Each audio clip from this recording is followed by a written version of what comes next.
He found and with one forefinger traced away to the closest pass. The serpent pass, he said, almost to himself. It's not impossible that all that late season snow and the southern thaw could have led to landslides in there. He turned back to Ragnar and Borsa, indicating the position on the map to them. Maybe the couriers simply can't get through yet, he suggested. Ragnar shook his head, and again Eric sensed the irritability, the irrational annoyance that seemed to grip Ragnar these days whenever his will was thought or his judgment questioned. It's Sten, I know it, he said stubbornly. If it were anyone else, I might agree with you, Eric. Eric nodded, knowing full well that the words were a lie. Ragnar rarely agreed with anyone if it meant changing his own position. Get up there and get the money from him. If he argues, arrest him and bring him back. In fact, arrest him even if he doesn't argue. Take 20 men with you. I want him to see a real show of strength. I'm sick of being taken for a fool by these petty jarls.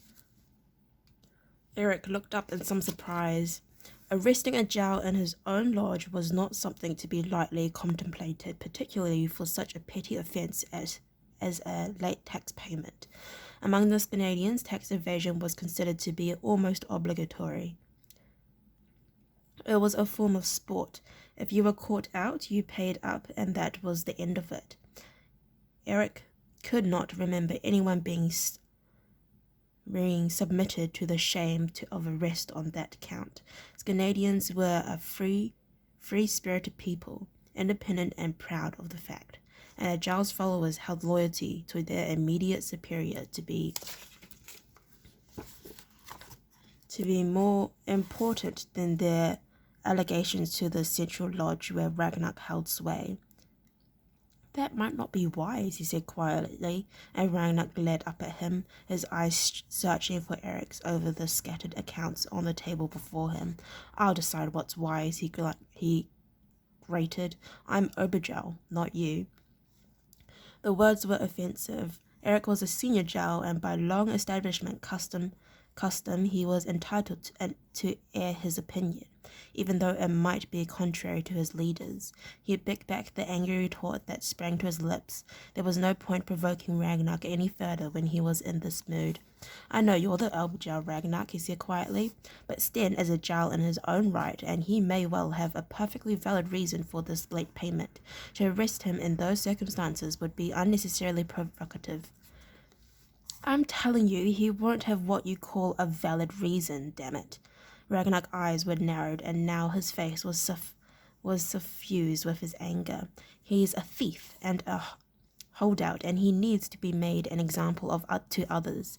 Ragnar, Eric began, trying to reason one last time. This time it was Borsel who interrupted.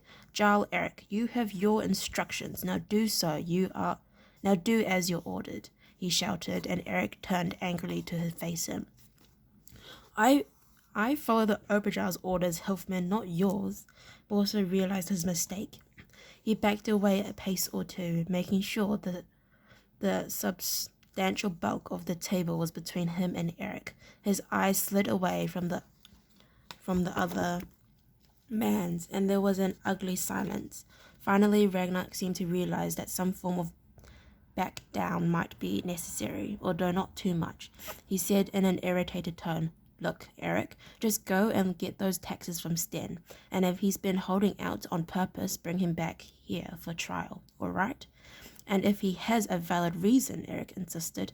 The Obergel waved a hand in surrender. If he has a valid reason, you can leave him alone. Does that suit you? Eric nodded. Under those conditions, all right, he agreed. Ragnar, who never knew when to let a matter drop, replied sarcastically, Oh, really? Well, that is good of you, Jarl Eric. Now will you go on your way before it's high summer? Eric nodded stiffly and turned away. He had the loophole he'd been looking for.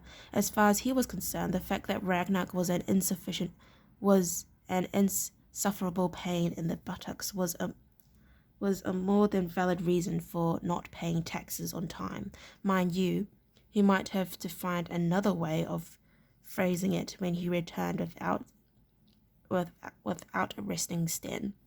Okay, well, thank you for listening to read up to chapter 3. If you'd like to listen to me read chapter 4, then please stay posted and hopefully I'll see you next time. Bye bye.